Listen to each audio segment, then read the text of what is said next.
जय श्री हरि विष्णु। प्रिय भक्तों, आज आप श्रवण करेंगे चातुर्मास कथा अध्याय 24। कल के अध्याय में हमने भगवान नारायण के श्रीमुख से क्रिया योग की विस्तृत विधि और भगवत पूजा के नियमों को समझा। हमने जाना कि किस प्रकार शास्त्रोक्त विधि से भगवान की उपासना की जानी चाहिए, गुरु की महत्ता क्या है और पूजन सामग्री की शुद्धता कितनी आवश्यक है। भगवान ने यह भी स्पष्ट किया कि वे भाव के भूखे हैं और श्रद्धा से अर्पित किया गया जल भी उन्हें अति प्रिय है। इसी ज्ञान के प्रवाह में देवर्षि नारद के मन में उन परम भक्तों के लक्षणों को जानने की उत्कंठा जागृत हुई जो भगवान के हृदय में वास करते हैं। आज के अध्याय में हम उसी दिव्य संवाद को आगे बढ़ाएंगे। भगवान नारायण देवर्षि नारद को उन भक्तों के अद्वितीय और अलौकिक लक्षणों का वर्णन करेंगे जो सच्चे अर्थों में उनके प्रिय हैं।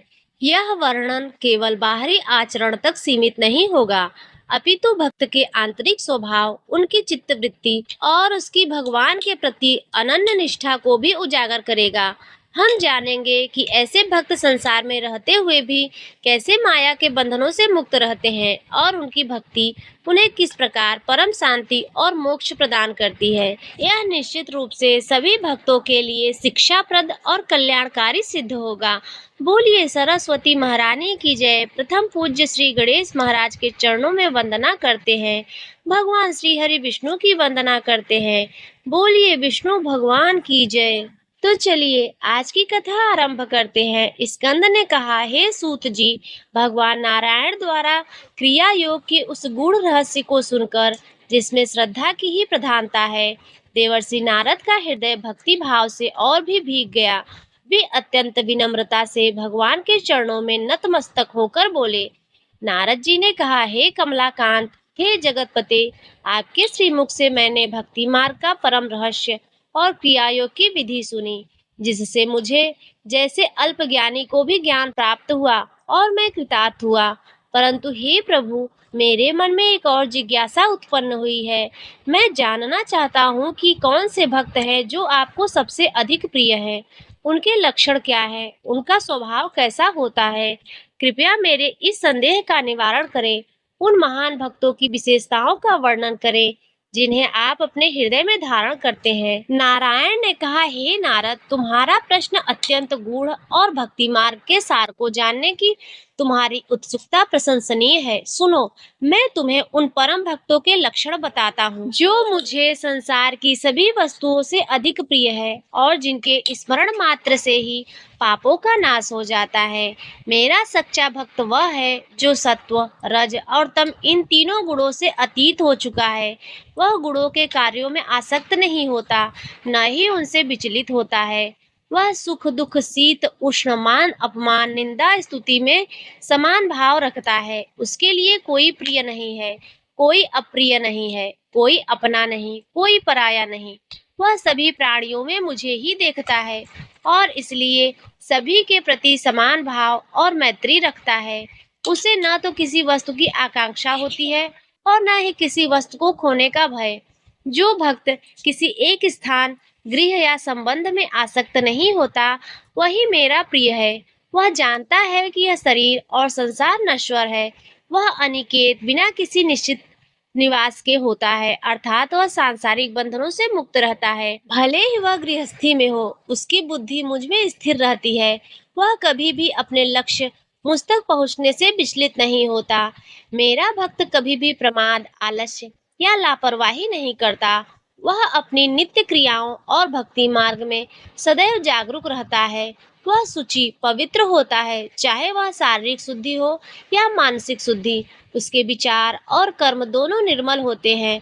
वह अपने कर्तव्यों के प्रति दक्ष, कुशल होता है, किंतु कर्मों के फल में अनासक्त रहता है। जो भक्त अपने सभी कर्मों के फलों का त्याग कर देता है और उन फलों की इच्छा नहीं रखता, वही मेरा सच्चा भक्त है। वह कर्म करता है, परंतु उसका उद्देश्य केवल मुझे प्रसन्न करना होता है, न कि किसी सांसारिक लाभ को प्राप्त करना। वह जानता है कि सभी कर्म मेरे ही निमित्त किए जा रहे हैं। मेरा भक्त अपनी वाणी पर संयम रखता है और आवश्यकता से अधिक नहीं बोलता। वह मौन रहकर भी अपनी भक्ति का प्रदर्शन करता है वह जो कुछ भी प्राप्त होता है उसी में संतोष धारण करता है। उसे न तो अधिक की चाह होती है और न ही अभाव में दुख होता है। वह हर परिस्थिति में मुझ पर विश्वास रखता है। जो भक्त स्वयं को पूर्ण रूप से मुझ पर निवेदित कर देता है वही मुझे सबसे प्रिय है। वही अपनी समस्त इच्छाओं, विचारों, कर्मों को मुझे समर्पित कर देता है। उसकी पूर्ण शरणागति होती है, अर्थात वह अपने प्रत्येक कार्य के लिए मुझ पर निर्भर रहता है और मेरी इच्छा को ही सर्वोपरि मानता है। मेरा भक्त अहंकार से रहित होता है। वह स्वयं को कर्ता नहीं मानता, बल्कि मेरे हाथ का एक उपकरण मानता है। वह किसी भी वस्तु को अपना ममत्व मेरा पर नहीं दिखाता। धन, परिवार या किसी भी सांसारिक वस्तु में उसकी आसक्ति नहीं होती। वह जानता है सब कुछ मेरा ही है। जो भक्त सभी जीवों के प्रति दयालु होता है, उन्हें क्षमा करने का भाव रखता है, वही मुझे प्रिय है। वह दूसरों के अपराधों को भूल जाता है और सदैव सभी के कल्याण की कामना करता है। वह किसी से ईर्ष्या नहीं करता और सभी के प्रति प्रेम भाव रखता है। जिस भक्त का मन और बुद्धि निरंतर मुझ में ही स्थिर रहते हैं, वही मेरा प्रिय है। वह निरंतर मेरा ध्यान करता है, मेरे नामों का जप करता है और मेरी लीलाओं का स्मरण करता है। उसका जीवन मेरे स्मरण से ही संचालित होता है। जो भक्त मेरी कथाओं को सुनने में असीम आनंद का अनुभव करता है, मेरे भक्तों की संगति को परम सुख मानता है और मेरे धाम के दर्शन की अभिलाषा रखता है, वही मेरा प्रिय है। वह जानता है मेरी कथाएं ही संसार सागर से पार उतारने वाली नौका है। हे नारद, ये वे लक्षण हैं जो मेरे परम भक्त में प्रकट होते हैं। ऐसा भक्त मुझे प्राणों से भी अधिक प्रिय होता है। जो मनुष्य इन गुणों को धारण करता है, वह इस संसार में रहते हुए भी जीवन मुक्त होता है, अंततः मेरे परम धाम को प्राप्त करता है। उसकी भक्ति केवल मेरे प्रेम के लिए होती है, न कि किसी सांसारिक फल की इच्छा के लिए। ऐसे भक्त मेरे हृदय में निवास करते हैं और मैं सदैव उनकी रक्षा करता हूँ, उनका योगक्षेम वहन करता हूँ। हे नारद, ऐसे ही भक्त की मैं तुम्हें एक कथा सुनाता हूँ। बहुत समय पहले की बात है। एक घने वन में प्रियव्रत नाम का एक वनवासी रहता था। वह किसी बड़े नगर का निवासी नहीं था, न ही किसी उच्च कुल में जन्मा था। उसका जीवन अत्यंत सरल था। वह वन से कंद मूल फल एकत्र करता और उसी से अपना जीवन यापन करता था। परंतु उसके हृदय में भगवान नारायण के प्रति असीम श्रद्धा और अटूट भक्ति भरी हुई थी। वह प्रतिदिन भोर में उठकर पास की नदी में स्नान करता, फिर एक छोटे वृक्ष के नीचे बैठकर घंटों भगवान विष्णु के नाम का जप करता और उनका ध्यान करता। प्रियव्रत की विशेषता यह थी कि उसे किसी भी वस्तु की आकांक्षा नहीं थी। उसे जो कुछ भी मिल जाता उसी में वह संतुष्ट रहता।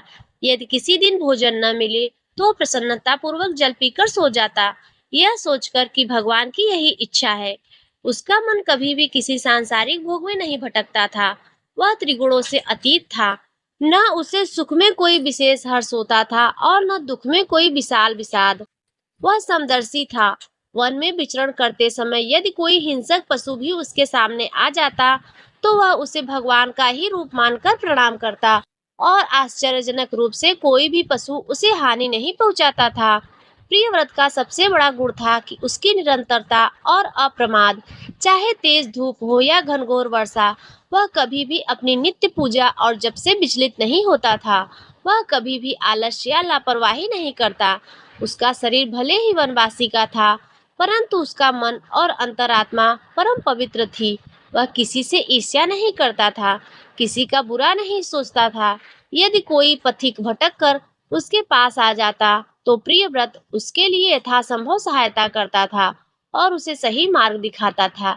एक बार एक विद्वान तपस्वी उस वन में गुजर रहे थे। उन्होंने देखा कि प्रियव्रत एक वृक्ष के नीचे अत्यंत शांत भाव से ध्यानमग्न बैठा है। तपस्वियों को आश्चर्य हुआ कि इस वन में ऐसा शांत और तेजस्वी व्यक्ति कैसे निवास कर सकता है। वे प्रियव्रत के पास गए और उससे बात की। तपस्वी ने पूछा, हे साधु, तुम इसे घने वन में अकेले रहते हो, तुम्हें किसी वस्तु की चिंता नहीं सताती, तुम्हें किसी प्रकार का भय नहीं लगता? प्रियव्रत ने मुस्कुराते हुए उत्तर दिया, महाराज, जब मेरे रक्षक स्वयं भगवान नारायण है तो मुझे किस बात की चिंता या भय है। मैं तो केवल उनका दास हूँ, उन्हीं की इच्छा से चलता हूँ। मुझे जो मिलता है वही उनका प्रसाद है और जो नहीं मिलता वह भी उनकी कृपा है। तपस्वी ने पूछा, तुम्हारे पास तो कुछ भी नहीं दिखता, न धन न गृहस्थी, क्या तुम्हें किसी चीज की कमी महसूस नहीं होती? प्रियव्रत ने कहा, महाराज, मेरी सबसे बड़ी संपत्ति मेरे आराध्य है, मेरी सबसे बड़ी गृहस्थी उनका स्मरण। मैंने अपने समस्त कर्मों के फलों का त्याग कर दिया है। मैं कर्म करता हूँ पर उनका फल भगवान को समर्पित कर देता हूँ। भला फिर मुझे किस चीज की कमी होगी? प्रियव्रत की वाणी में इतना संतोष और वैराग्य था कि तपस्वी चकित रह गए। उन्होंने देखा कि प्रियव्रत का मन मौन रहता है, वह अनावश्यक नहीं बोलता और जो कुछ भी बोलता है वह अत्यंत शांत और सत्य बोलता है। उसकी आंखों में एक अद्वितीय चमक थी, जो सांसारिक और आंतरिक भगवान के प्रति प्रेम से उत्पन्न हुई थी। वह न किसी से ममत्व रखता था और न कोई अहंकार उसके भीतर था। तपस्वी समझ गए कि यह कोई साधारण वनवासी नहीं, बल्कि भगवान का परम प्रिय भक्त है। वे कुछ दिन प्रियव्रत के साथ रहे, उनके जीवन से प्रेरणा लेकर स्वयं भी अपने अहंकार को त्याग कर अधिक विनम्र और निष्ठावान बने। उन्होंने देखा कि प्रियव्रत हर प्राणी के प्रति दयालु और क्षमाशील था। यदि कोई अनजाने में भी उसे कष्ट पहुंचाता, तो वह उसे क्षमा कर देता। यह कथा हमें भगवान नारायण द्वारा देवर्षि नारद को बताए गए भक्त लक्षणों को जीवंत उदाहरण देती है। प्रियव्रत हर स्थिति में सम रहता था, सुख दुख से परे। उसे किसी वस्तु या स्थान का मोह नहीं था। वह अपने कर्तव्यों में भी कभी प्रमाद नहीं करता था और आंतरिक रूप से पवित्र था। वह कर्मों के फल की इच्छा नहीं रखता था। उसकी वाणी शांत और स्वभाव संतोषी था। उसके स्वयं को पूर्ण रूप से भगवान को समर्पित कर दिया था। उसे न तो अहंकार था और न ही किसी वस्तु में ममत्व। वह सभी जीवों के प्रति दया और क्षमा का भाव रखता था। उसका मन और बुद्धि सदैव भगवान में ही लगी रहती थी। उसे भगवान की लीलाओं और भक्तों के प्रति असीम प्रेम था। प्रिय भक्तों, यह प्रियव्रत की कथा हमें सिखाती है कि भगवान के प्रिय बनने के लिए हमें किसी विशेष कुल में जन्म लेने या धनी होने की आवश्यकता नहीं। सच्ची भक्ति को हृदय की पवित्रता, वैराग्य, निष्ठा और भगवान के प्रति अनन्य प्रेम से आती है। यदि हम भी इन गुणों को अपने जीवन में धारण करने का प्रयास करें, तो हम भी भगवान के परम प्रिय बन सकते हैं और इस संसार सागर को सहजता से पार कर सकते हैं। बोलिए भगवान विष्णु की जय। बोलिए चातुर्मास महात्म्य की जय। धर्म की जय हो, अधर्म का नाश हो, प्राणियों में सद्भावना हो और विश्व का कल्याण हो। नारायण सब पर कृपा करे। हरे कृष्णा। प्रिय भक्तों, आज का चातुर्मास का 24वां अध्याय यहीं पर संपन्न होता है। इसके आगे की कथा चातुर्मास कथा अध्याय 25 कल हम पुनः श्रवण करेंगे। तो आज की कथा यदि आपको अच्छी लगी हो तो वीडियो को लाइक कर दीजिए। चैनल पर पहली बार आए हो तो सब्सक्राइब कर लीजिए और कमेंट में जय श्री हरि विष्णु अवश्य लिखिए।